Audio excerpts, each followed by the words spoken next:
Aqui a Coré, que nós estávamos vendo agora há pouco, é a chamada Dama de Auxerre.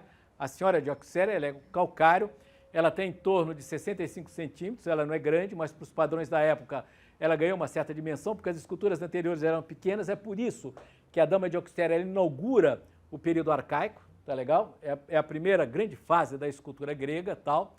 Bom, e aí o período arcaico há um diálogo ainda muito estreito com os regimes de figuração egípcias.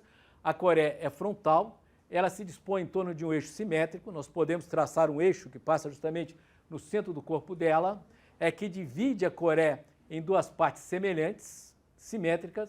Não há representação do espaço, não é a representação do espaço, não é isso que eu quis dizer.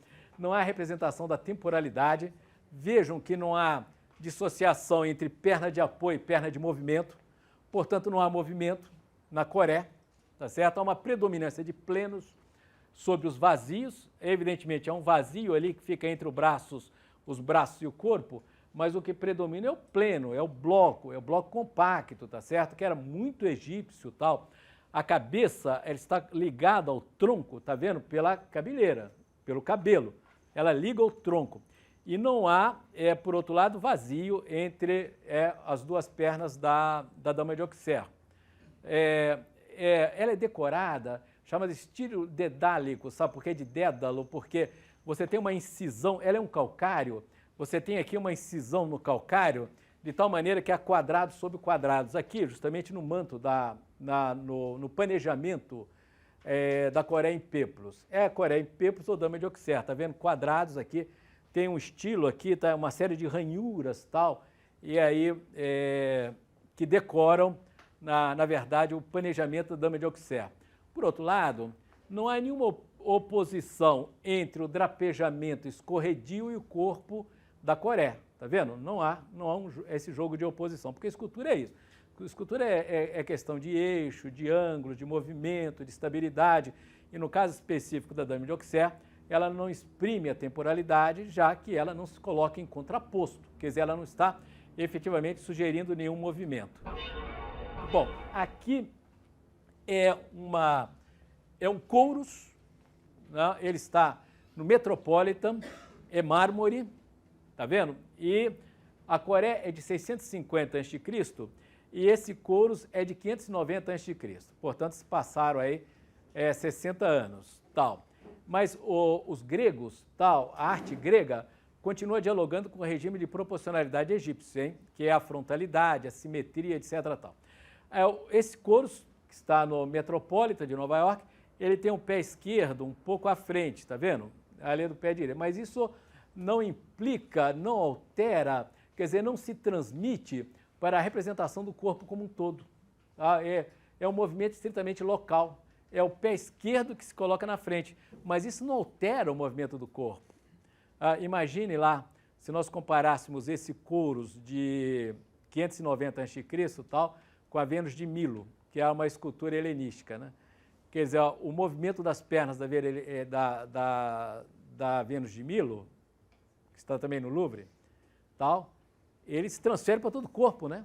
Quer dizer, todo o corpo se modifica justamente com aqueles movimentos. Aqui a modificação, o movimento é inteiramente local e não implica e não altera absolutamente a disposição do corpo. Quer dizer, ainda aqui continua o regime de proporcionalidade egípcio tal.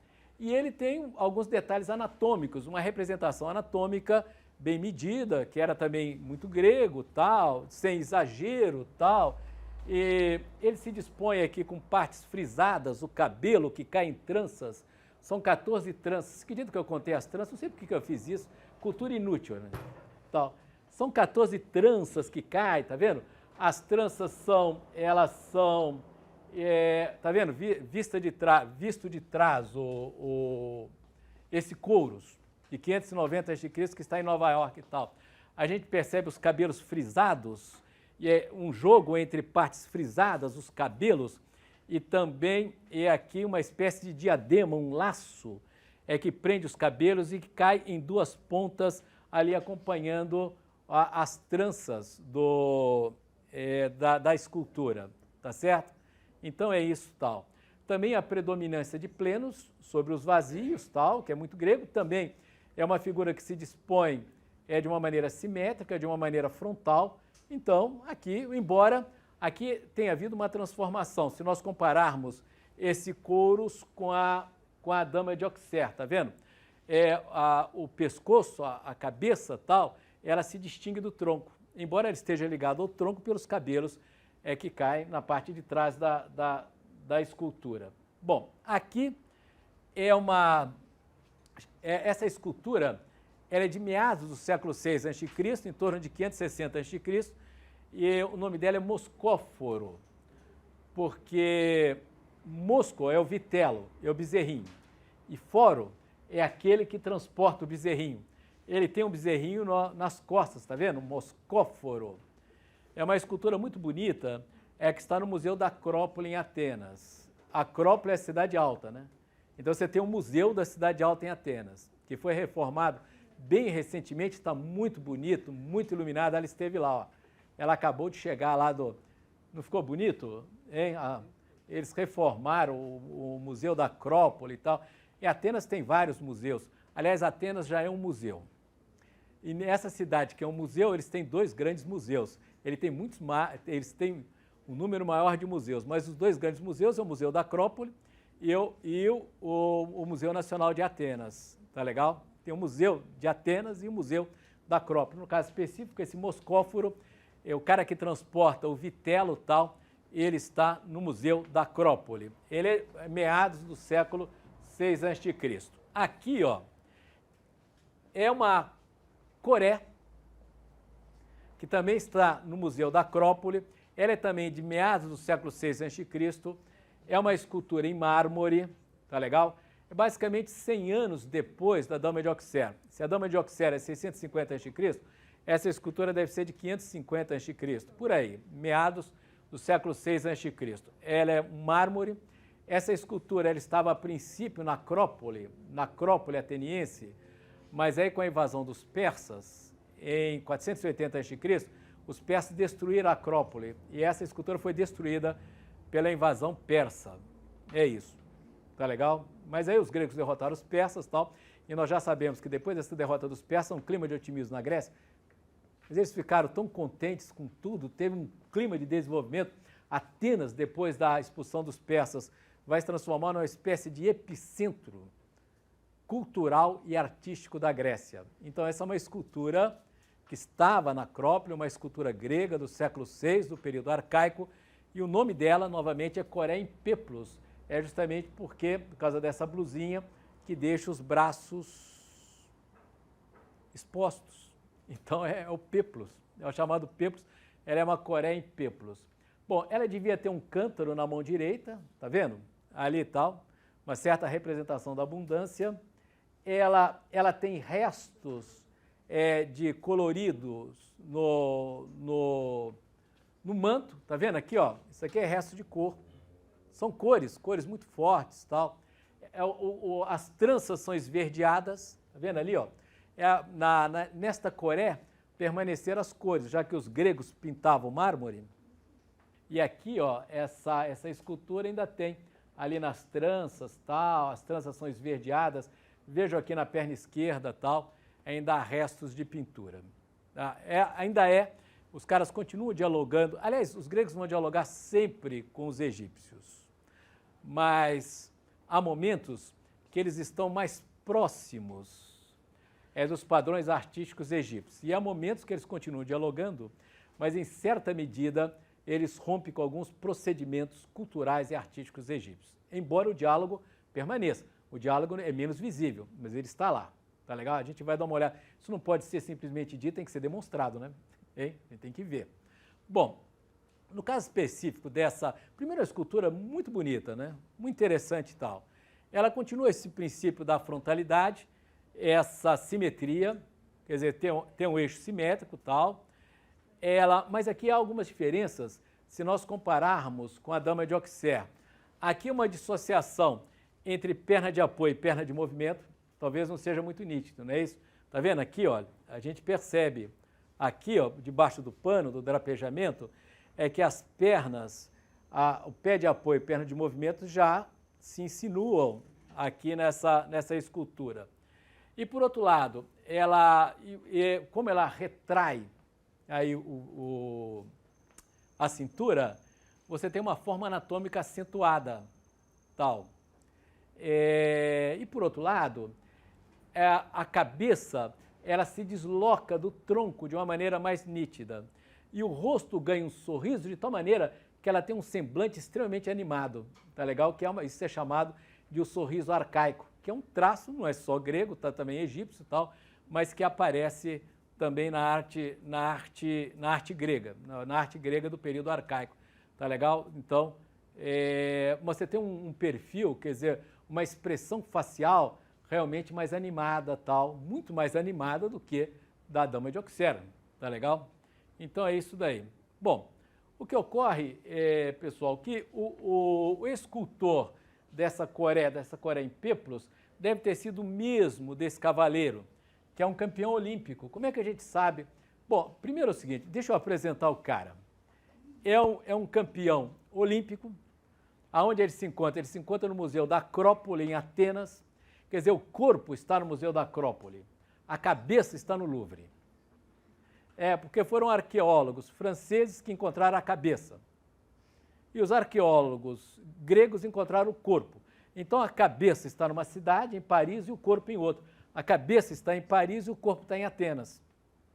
Você perguntaria essa cabeça que está? Essa cabeça é uma cópia da cabeça original que está no Louvre. Eles fizeram uma cópia da cabeça original e colocaram aí, tá legal? Mas a cabeça está no Louvre, está em Paris e o corpo está na Acrópole, no Museu da Acrópole em Atenas, tal. Bom, por que a gente sabe que ele é um campeão olímpico? Porque ele está coroado, ele tem uma coroa de carvalho. Ele deve ter ganhado, ou ter ganho, aí uma prova olímpica, corrida de carros, porque o cavalo dele está aqui, ó.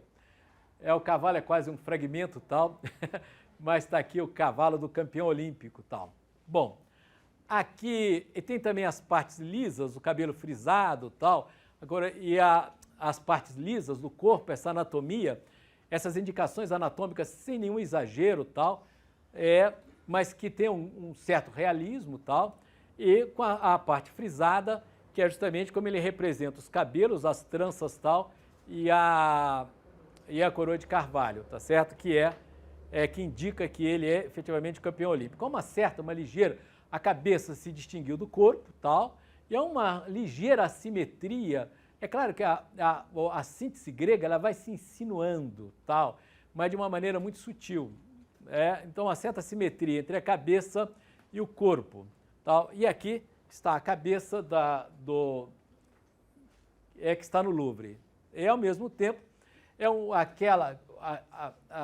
aquilo que a gente utilizou para a escultura anterior, para Coré em Peplos, se aplica a ele.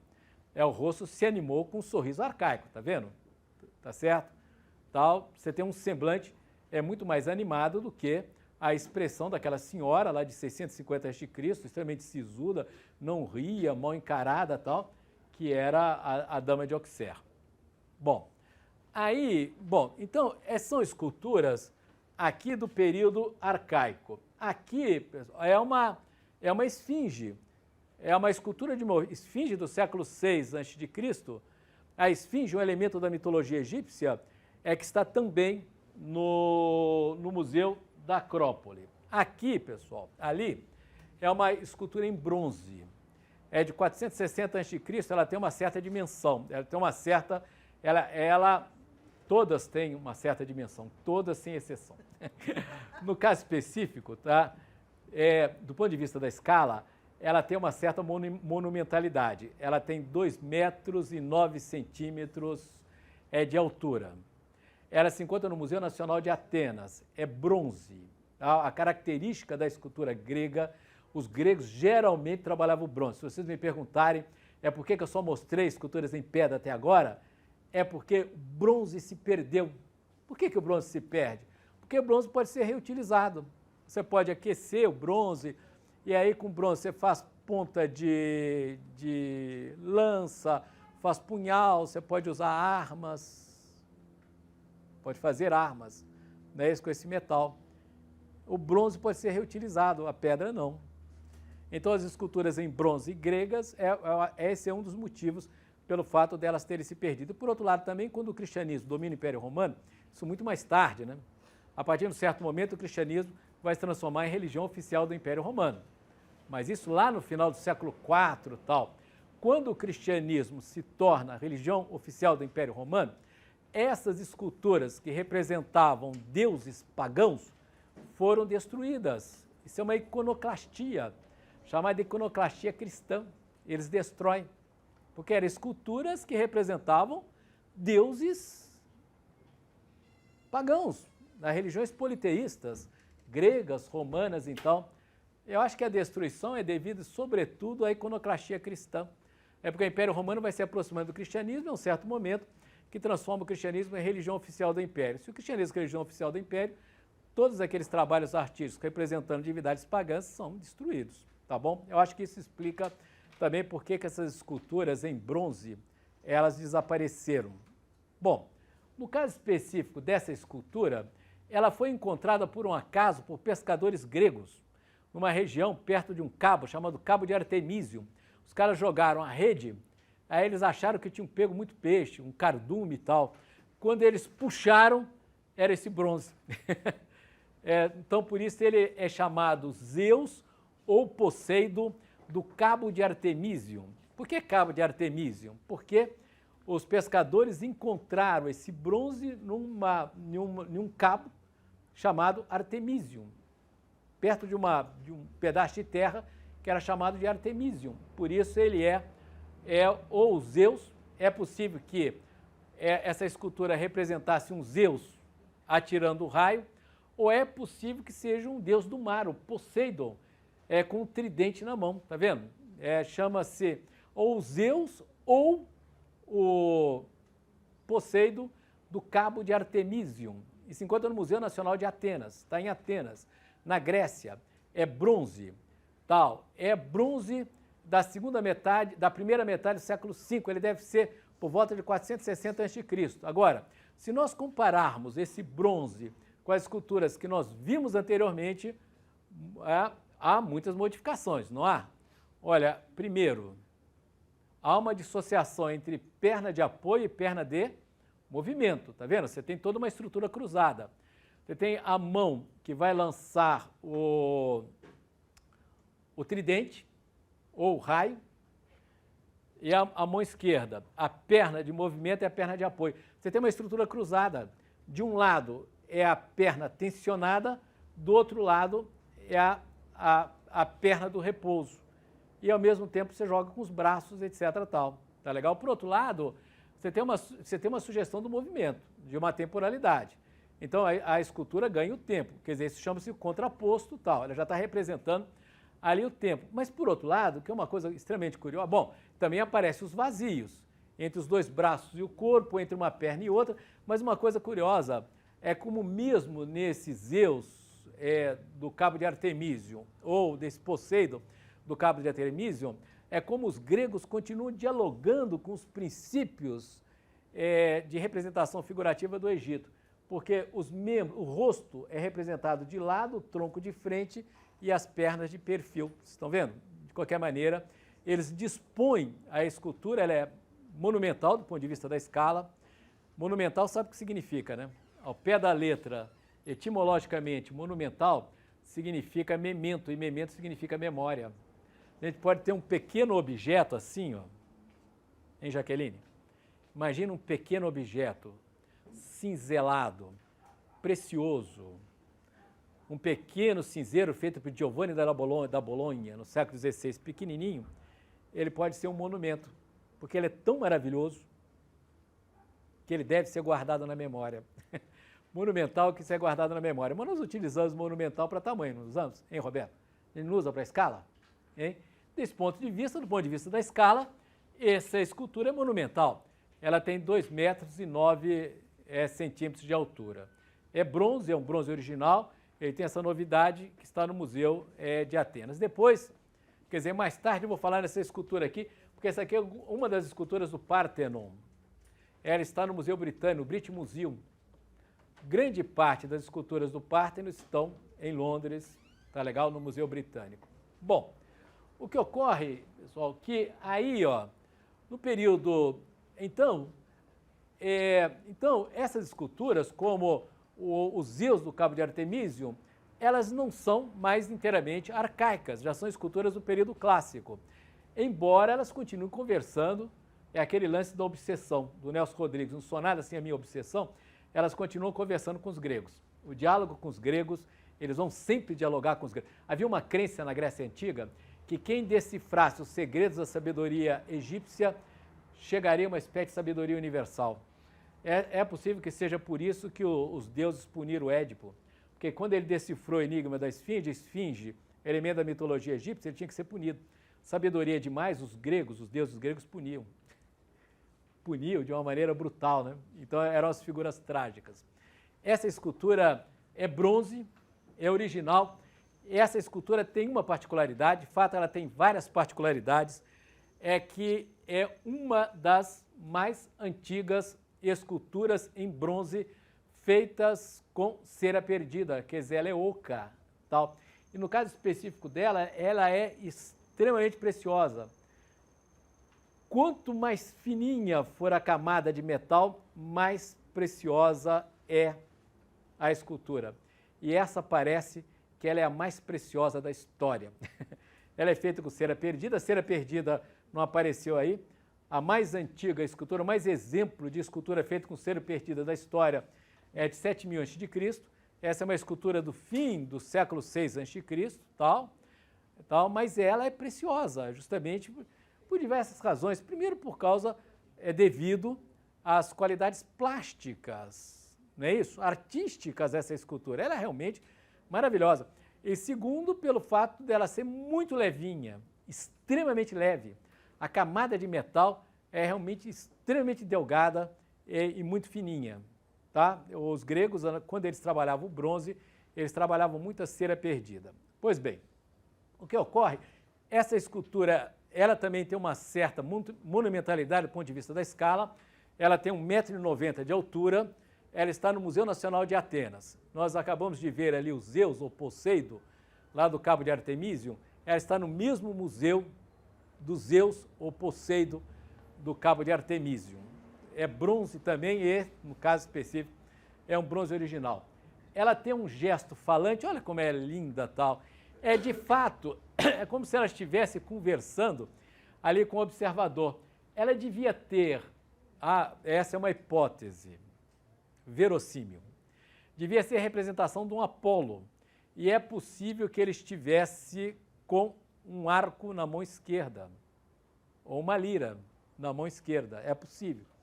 Tá? Porque ele também foi encontrado por um acaso. Sabe como é que ele foi encontrado? Em 1959, uns operários na cidade de Atenas foram instalar uma rede de esgoto no Pireu Porto Ateniense. Aí eles escavaram um grande buraco lá e encontraram o Croesus. Ele tem nome, ele chama-se Croesus. O Croesus foi encontrado por um acaso quando operários trabalhavam numa rede de esgoto no Porto Ateniense. O Porto Ateniense chama-se o Pireu, em 1959. Você faz um buraco, em Atenas é assim, você faz um buraco e você encontra alguma coisa.